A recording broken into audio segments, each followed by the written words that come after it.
Good morning, good afternoon, or good night, and welcome to Command Power, the show in which we discuss all things Magic the Gathering with a focus on Commander. And today we have a brand new deck for you, and just as a quick heads up, this is not a budget deck, although I do think it should be fairly easy to find substitutes for those expensive cards. But before that, just a quick reminder to please click like and subscribe if you enjoy my videos. We're well on our way to 1 million subscribers, and every single click counts. And today we have a deck for Donna Noble. For 3 colors and 1 red, she's a legendary creature human 2/4 with Soulbound, which means you may pair this creature with another unpaired creature when either enters the battlefield, and they remain paired for as long as you control both of them. And whenever Donna or a creature it's paired with is dealt damage, Donna deals that much damage to target opponent. And of course, Donna also has Doctor's Companion, although we're not going to be pairing her with anyone here. So I originally made this deck last week, and after recording the full video, I realized that my microphone was not working for some reason, and I was so demoralized that I didn't want to re-record it again. So here I am instead, recording it again today, and hopefully there's no issues this time. Anyway, Donna Noble is a really cool commander because she gives the kind of effect that we've wanted for a long time in the command zone, which is that kind of stuffy, dull reflection damage effect. But it's even better than that because once it's paired with a creature, if you manage to deal damage to both of them at the same time, she's going to deal both of those instances of damage back to your opponents. So pair that with a lot of damage doubling effects and large damage AoE spells, and you have a recipe for lots of one-shot kills, and that's what we're going to be trying to go for in this deck. It's essentially kind of like a soft combo deck, but it has a lot of redundancy and a lot of ways to achieve the combo, so I think it can be pretty strong, and having access to Donna in the command zone all the time is pretty good. So without further ado, let's get started with creatures. We have Brash Taunter, which is fantastic to pair with Donna Noble because it gives us an extra version of Donna's trigger. Whenever it gets hit by anything, we can also just use its fight ability if our opponents have a big creature to keep doming them for a bunch of damage. Fire Servant is going to work really well with all of our sorceries that are going to deal damage to creatures because it's going to double the damage they deal to Donna and whatever she's paired with, which means she's going to reflect double the damage to our opponents, which is very strong. Ill-Tempered Loner is another version of Brash Taunter. It's a little bit worse because it's not indestructible, but if we ever get to flip it, it's better because it gives all of our creatures the effect. Imperial Recruiter is very strong in this deck because it can search up some combo pieces such as Brash Taunter or Stuffy Doll. Leyline Tyrant is a really powerful card in the deck because it allows us to bank our red mana, and then if it ever dies, we can just sink a ton of mana into it and deal that much damage to any target. And with all of the damage doubling effects that we have in the deck, that can often be a one-shot kill. Solemn is a good value card, and we don't have that many ways to draw cards in red decks, so it's in here. Sulfin Mayhem Dominus is a great damage doubler in this deck. Seeing as almost all of the damage that we care about is going to be non-combat damage, this is going to be very good for 4 mana, and we can even make it indestructible if we discard 2 cards. Soul of New Phyrexia is going to work very well with all of the board wipes that we're running because they are normally symmetrical and will kill our stuff. It can also be really good to keep Donna and the creature she's paired with alive. Stuffy Doll is a really good effect such as Brash Taunter. It's again going to provide another trigger for whenever it's dealt damage. This one is a little bit worse than Brash Taunter because we can't choose where it goes. We have to basically just choose one player, and it always has to go that way. Torolf, God of Fury, seems like a weird one to include because it's only going to care about creatures that our opponents control and not players, but that being said, we are running a lot of red board wipes and they're always going to damage creatures, which means this can end up dealing a ton of damage to players as well. Wrathful Raptors is a new addition from Ixalan. It's basically yet another version of Brash Taunter and Stuffy Doll, except without indestructible, because even though it's the only dinosaur in the deck, we only needed to reflect damage dealt to itself to count as basically another source of damage. Wrathful Red Dragon is basically the same thing as Wrathful Raptors because we are also running Leyline Tyrant in the deck. Moving on to our sorceries, we have Blasphemous Act, which I don't usually talk about, but in this deck it's a real centerpiece. So dealing 13 damage to Donna and whatever it's paired with immediately means 26 damage going to one of our opponent's faces. With any sort of damage doubler though, it gets much better because you're going to double the initial damage from Blasphemous Act to Donna and whatever it's paired with, which are each going to be dealt 26, and then the reflected damage is also going to be doubled, which is going to mean that your opponents end up taking 52 damage twice. That should be enough to kill 2 people with just 1 Blasphemous Act, and if you happen to have any of our crucial creatures out, such as Brash Taunter or Stuffy Doll, then that's basically going to take care of all 3 opponents. Chain Reaction is our we have Blasphemous Act at home kind of card. We do need our opponents to play a bunch of creatures because we're not playing that many ourselves, but it can sometimes be even better than Blasphemous Act. Jaya's Immolating Inferno can be a pretty sweet card to try to end the game with. We can target Donna and a creature she's paired with, and then target one of our opponents with the 3rd mode, and as long as we have a damage doubler out, that should almost certainly be enough to finish the game. Mizzix's Mastery is going to make sure that we can recur all of our crucial instants and sorceries from the graveyard for one last big chance to win the game. Reckless Handling is quite good in this deck deck, since a lot of cards we care about happen to be artifacts, this can search up all sorts of different things such as protection spells, combo pieces, and just anything in between. It's a very powerful card in the deck. Shadow Skull Smashing is a really good card in most red decks, but in this deck it becomes even better because it's going to deal so much damage as long as we put 8 mana into this. Shivan Meteor is a little bit slow if we cast it for its suspend cost. They have time to see it coming, but otherwise it does a pretty decent imitation of Blasphemous Act. It's slightly less good, but with some damage doublers it can still do the job. Star of Extinction is fantastic in this deck. With just a single damage doubler out, this can deal 40 damage to 2 players, which is obviously great. Moving on to instants, we have Bolt Bend to help protect Donna Noble or any of our other combo creatures. Chef's Kiss is another way to distract from targeted removal, which is very important in this deck. Deflecting Swat is a card that I don't usually run because it's very pricey, but it's actually very important that we protect our commander here, so it makes the cut. Scred is a really interesting piece of tech. In a deck where we're running basically almost entirely snowlands, this can actually deal a lot of damage to a creature at instant speed. That can often be enough if we've got someone fairly low and we have our Donna Noble paired with something out on the field. Tibalt's Trickery is a great way to interact on the stack and protect any of our combo pieces, and Will's Reversal is again another way to protect from targeted removal. Moving on to artifacts, we have Blazing Sunsteel, which basically turns any of our creatures into Brash Taunter. That's obviously really great in this deck. Crucially, we can even put it on a creature that already has this effect and get 2 triggers out of it instead of 1. Darksteel Plate is there to protect Donna Noble by making sure she can use her ability over and over. Hammer of Nazan is going to be quite good in the deck. We are running quite a few equipments. This can give a creature indestructible, and it can also make sure that we can equip our stuff for free. Lightning Greaves is a good way to protect our commander, as is Swiftfoot Boots. Mithril Coat is a great addition to this deck. It can allow us to protect Donna Noble at instant speed from removal or board wipes. It's just very strong. Shadow Spear works really well with all of these creatures that we have that are going to be dealing so much damage, particularly with Donna Noble. For enchantments, we have City on Fire, which is great because it's a damage tripler, not a damage doubler. This is going to deal so much damage and can allow us to win the game out of nowhere with just a single board wipe effect. Dictate of the Twin Gods is usually going to be a little bit worse than some of the other effects because it's going to double our opponent's damage, but with a lot of our creatures, that's not necessarily a negative thing. Blocking with Brash Taunter or Stuffy Doll and then doubling the damage that they take is actually quite good. Fall of Care Andros doesn't work very well with Donna herself, but it does work well with all of the board wipes and the creature removal that we're going to be running. We can get some absolutely huge amass armies after a board wipe with this. Fiery Emancipation is another damage tripling effect, so very, very strong. Gratuitous Violence is only going to double the damage that creatures deal, so it's a little bit worse than some of the others because it doesn't work with our sorceries or instants, but it's still going to make the cut as a way to finish the game. Spiteful Banditry is another board wipe effect that can allow us to deal a lot of damage to our opponents, and it's also going to provide us some incidental treasures. And Underworld Breach gives us another last-ditch attempt at executing our combo. We have a lot of looting effects in the deck, so this is actually going to be really powerful with those. For Planeswalkers, we have Koth, Fire of Resistance. This is the perfect deck for Koth because the plus ability is pretty decent, but the -3 is actually incredibly relevant here because we can just target one of our cards such as Brash Taunter or Stuffy Doll and then have that damage be sent directly to our opponent's dome. For lands, we are running Dwarven Mine. This is here because we do need stuff to pair with Donna Noble and we're not running that many creatures. This is another way to generate a creature that we can pair with her if we desperately need to. Frostwalk Bastion is a pretty good snow land, so it's useful to have in the deck since we have a snow package. Inventor's Fair is again a great way to tutor up certain things in our deck. We do have a lot of artifacts and some of them are quite important to our strategy. Kirkkeep is there for the same reason as Dwarven Mine, in order to provide bodies to soul bond with Donna Noble. Mouth of Renom is removal on a creature, and with a couple of damage doublers out, we can actually go to the face with this and deal quite a bit of damage. Scrying Sheets can give us some card advantage as long as we get lucky and hit some snow permanents. And Witch's Clinic is going to give Donna Noble lifelink, which can be huge when she's dealing so much damage to the opponents. So there you have it. This has been our Donna Noble deck tech. People have been wanting a commander like this for years,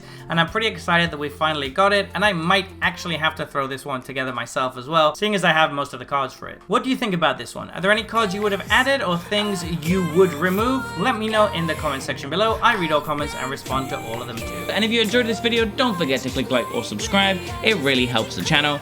And until next time, take care.